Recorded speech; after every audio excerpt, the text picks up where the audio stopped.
বুধবার নতুন করে কোনো সংঘর্ষের ঘটনা না ঘটলেও এখনো থমথমে অসম। এই পরিস্থিতিতে প্রশাসনিক কর্তাদের সঙ্গে এদিন বৈঠকে বসেন মুখ্যমন্ত্রী তরুণ গগৈ। কোকরাঝাড়ে বুধবার সকাল ৮টা থেকে বেলা ১২টা পর্যন্ত কারফিউ শিথিল করা হয়, কিন্তু তারপর ফের অনির্দিষ্টকালের জন্য লাগু করা হয় কারফিউ। দেখামাত্র গুলি চালানোরও নির্দেশ জারি রয়েছে। চিরাং ও ধুবড়িতেও কারফিউ। কোকরাঝাড়, চিরাং, ধুবড়ি ও বঙ্গাইগাঁওয়ে সেনাবাহিনী টহলদারি চালাচ্ছে। লক্ষাধিক মানুষ ঘরছাড়া। অসম সরকারের তরফে তৈরি করা হয়েছে ১১৬টি ত্রাণ শিবির। সেখানে দিন কাটছে গৃহহীন মানুষগুলির।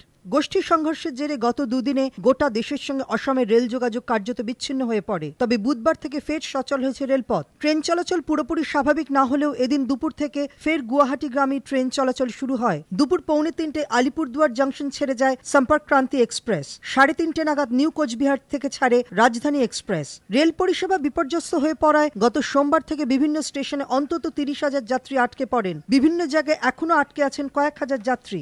ট্রেনে বা স্টেশনে কোনো রকম ভাবে কোনো খাবার দাবার থেকে জল বা নিরাপত্তা কোনো কিছুই ছিল না, এবং আমরা যে ট্রেনে ছিলাম সেখানে টোটালি ওই ফকিরগাঁও বলে একটা স্টেশন আছে, টোটালি ওপেন গোলাগুলি হয়েছে এবং সিআরপিএফ এবং সেন্ট্রাল রিজার্ভ পুলিশ ফোর্স মিলে গোলাগুলি করেছে। কিছু গ্রামের লোক উত্তেজনা সৃষ্টি করেছে বলে, এবং আমরাও খুব ভয়ে ছিলাম যাতে আমাদের উপর প্রচন্ড জানালার কাচ টাচ ভেঙে বিভিন্নভাবে ডিস্টার্ব করা হয়েছে। তাতে পুলিশ প্রশাসন কোনো রকম কোনো ব্যবস্থা নেয়নি এবং আমাদের কোনো রকম সাহায্যের আশ্বাসও দেয়নি যে রাস্তা উঠবে বা আমরা যেতে পারবো, এবং আমাদের কাছে যে টাকা পয়সা ছিল তাও বর্তমানে সবাই আউট। আমরা এখানে হোটেলেও খেতে যাচ্ছি, আমরা এখানে পয়সা দিয়েও কোনো খাবার পাচ্ছি না। যেখানেই যাচ্ছি আমরা কোনো আশ্রয়ের কোনো নিরাপত্তা কিছু পাচ্ছি না। এদিকে ঘন্টার পর ঘন্টা বিভিন্ন স্টেশনে ট্রেন দাঁড়িয়ে থাকায় চরম বিপাকে পড়েন যাত্রীরা। রেলের তরফে তাঁদের দেওয়া হয় পানীয় জল। বিভিন্ন জায়গায় তৈরি করা হয়েছে মেডিকেল ক্যাম্পও।